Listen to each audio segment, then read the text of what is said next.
تقدم في العالم قبل الذهاب الى ملعب المباراه؟ كيف؟ نتيجه توقع. والله شوف التوقع، انا انسان اعطيني نتيجه. النتيجه هي 2-1 للعراق، 3-0 الجزائر.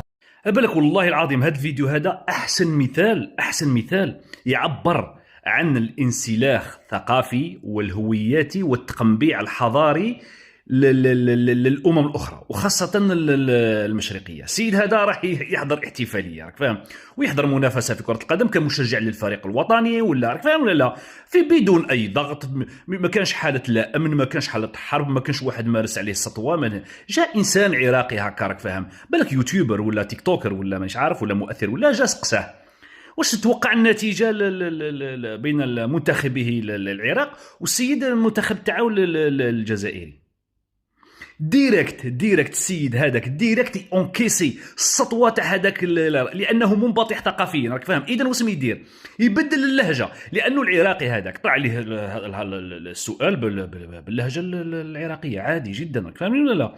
السيد الجزائري راك فاهم هنا يحس بالضغط ويحس بالسطوه، لانه ديجا منبطح ثقافيا، راك فاهم ولا لا. اذا واش يدير؟ يبدل اللهجه يا دينك، يبدل اللهجه 100%، وكأنه الجزائري عنده لازم يثبت حاجة، راك فاهم ولا لا، وأن الجزائري لازم يبين روحه باللي أنه متفهم وأنه متحضر وأنه كداش، وأنه إذا كيفاش يدير باغ اكزومبل ينفي اللهجة تاعو.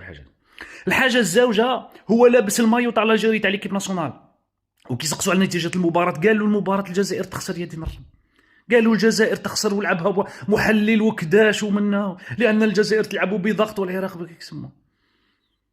والسيد صحافي، يعني تبغي ولا تكره واجهه للجزائر، راك فاهم ولا لا.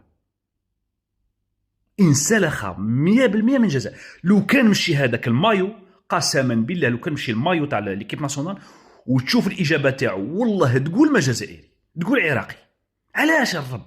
علاش يا دينكم؟ علاش بن شيخ يا دينك؟ بن شيخ ماشي عقد قد امستردام، وماشي لقناه الكاس وعرضوه في كيسم وهضر باللهجه الجزائريه، والناس قاعد تجري وتسقسي وكيفاش، ويحوسوا يترجموا ويديشيفريو الكلام تاعو وكل شيء.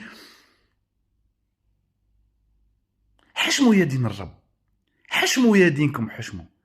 مالكم هاد الجزائر هذه مش دارت لكم؟ والله ماني فاهم قسما بالله، يعني لهذه الدرجه، كاع لهذه الدرجه. نتمنى الميساج اودي ما راه يوصل لا ميساج لا والو. تسمع فيكم عليكم.